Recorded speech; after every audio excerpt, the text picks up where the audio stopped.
Nagsalita yung Malacanang tungkol dun sa mga gusto daw gawing prioridad ni Pangulong Bongbong Marcos. Alam mo, medyo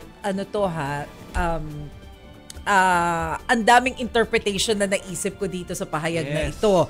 4 na panukala po yung sinabi ng Malacanang na ang utos daw ni Pangulong Marcos sa Kongreso ay gawing prioridad. Ito po yung anti-dynasty bill na pagkatagal-tagal na hindi naman pumapasa dahil alam din nating lahat na pare-parehong pangalan naman yung nasa gobyerno. Nariyan din po yung Independent People's Commissions Act, ang Party List System Reform Act na hindi ko alam kung paano papasa. Gayong sa Kongreso, puro abusado yung ilan dyan. Hindi naman pala puro. Yung ilan, inaabuso na yung sistema. Pero guys, panahon na na i-reforma yung party list kung kasali sila, para lang meron talagang true representation na may kapansanan na mag-represent sa kanila, why not? Elderly, why not? Para Women, why not?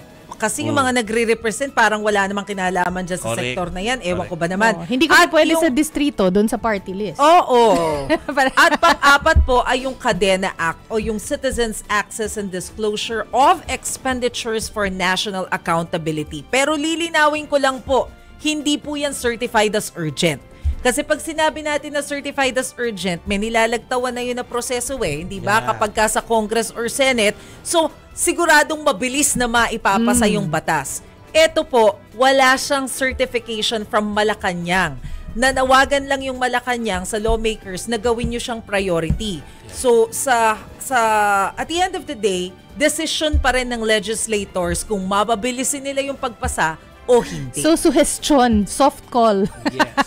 Well, yeah. Ito po yung panawagan. Alam naman natin na parang siguro less than 2 years na lang na parang hindi lame duck itong administrasyon na ito. No? Ngayon pa lang, puro problema yung hinaharap.